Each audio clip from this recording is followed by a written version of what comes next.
There were fleeting smiles as he made his way around the pitch, with three little boys wearing his number 10 shirt following in close attendance. This scene was something Wayne Rooney would have envisaged last year when he knew he was coming home, the chance to walk around Goodison Park with his eldest children, Kai, Kit, and Clay, making the kind of memories that money cannot buy. Everton mean the world to Rooney, but as he took part in Saturday's lap of appreciation he must have had mixed emotions. A father's pride is one thing.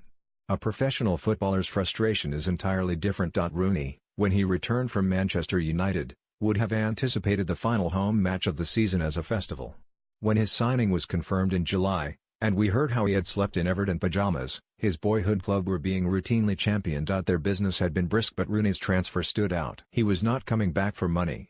He told manager Ronald Koeman he was determined to help the club progress. His attitude impressed Koeman and the deal was swiftly concluded. What Rooney did not foresee was regression. Everton have been a pale imitation of the team who finished 7th under Koeman and the end of a campaign filled with tension. And apathy cannot come soon enough. As he joined his teammates after Saturday's miserable 1-1 draw with Southampton, Rooney will not have been alone in thinking about what the future holds at a club riddled with division.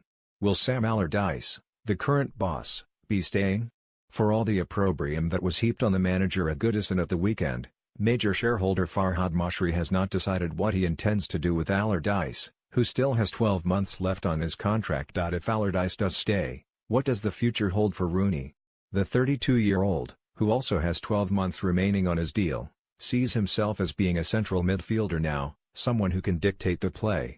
But there is a doubt about whether Allardyce agrees. The pair have spoken since Rooney was substituted in the 0-0 draw with Liverpool on April 7. Rooney was enraged at being taken off, shouting "Bull" as he pulled on his jacket. Allardyce insisted it was the right call, and he also substituted Rooney in 2 of the 3 games that followed.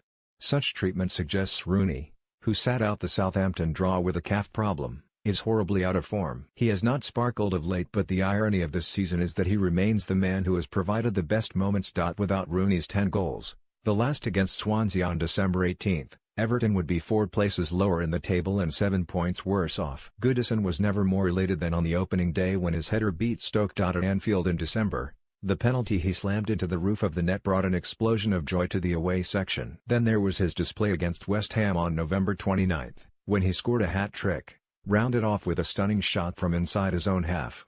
Rooney received 2 awards for that game at Everton's end-of-year gala dinner last week, Goal of the Season and Individual Performance of the Season, but what he really wants is to be playing in games that matter. The smiles he wore on Saturday masked frustration. It has been said Rooney is more detached at the club's Finch Farm training ground compared to how lively he was on his return. Then again, is it any wonder? Every Evertonian is fed up. The onus is on Mashri to provide the answers and give clarity all around.